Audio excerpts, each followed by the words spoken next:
Programang ito ay rated SPG. Striktong patnubay at gabay ng magulang ang kailangan. Maaaring may masiselang tema, lengguwahe, karahasan, sexual, horror o droga na hindi angkop sa mga bata.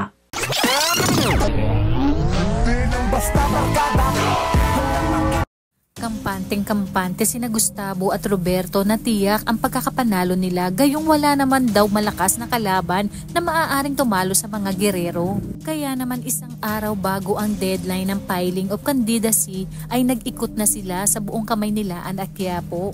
Hanggang sa makarating sa kanila ang balita na humabol sina Olivia bilang mayor at Tanggol bilang vice mayor.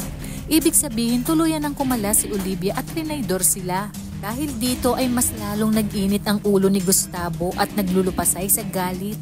Unang-una sa pagtraidor ni Olivia at sa pagtulong ng mga Montenegro dito. Di naman nagpa-apekto sina Mayor Roberto at Miguelito. Iginiit ni Roberto na dapat noon pa talaga sila kumala sa mga Montenegro at ngayon umano lumalabas na ang tunay na kulay ng mga ito. Sa paglipas ng mga araw ay nagsimula na ang pangangampanya.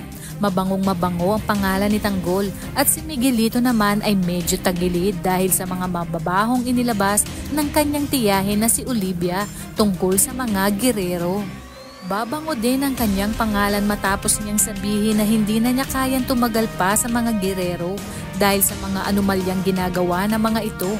Kaya daw napilitan siyang umalis at makipagsanib puwersa sa mga Montenegro.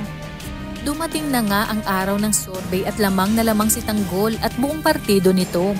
Kaya naman si Roberto ay to the rescue. Dahil kung wala silang magagawa para siraan si Tanggol, idadaan nila ito sa marahas na paraan. Dati na ngang mainit ang dugo ni Roberto kay Ramon at ang anak nitong si Tanggol ang kanyang pagbabayarin. Kaya naman, pinatawag niya si Rigor para utusan na maging hitman. Doon din nalaman ni Roberto na si Rigor pala ang kinalakihang ama ni Tanggol. Inilahad din ni Rigor ang kanyang matinding galit kay Ramon at Tanggol, pati na rin kay Marites. Kaya naman gagamitin ni Roberto ang matinding galit ni Rigor upang ipatumba ang mag-amang Ramon at Tanggol upang nang sa gayon mawala na ang tinik sa kanyang lalamunan. Ngunit hindi uubra ang pagtatangka ni Rigor dahil kahit sa kalagitnaan ng kampanya makikita ni Tanggol si Rigor na umaaligid kaya naging alerto si Tanggol at napigilan ang masamang plano nito. Galit na galit si Tanggol at agad na pinadampot si Rigor sa kanyang mga tauhan at pilit niya itong pinapaamin kung ang mga gerero ba ang nag-utos na tambangan sila. Kaya naman kapamilya, kung bago ka pa lang sa akin channel ay mag-subscribe ka na at i-click mo na rin ang bell icon para updated ka sa pinakahuling kaganapan sa paborito mong teleserye, ang FPJ's Batang Quiapo. Hanggang sa muli, salamat!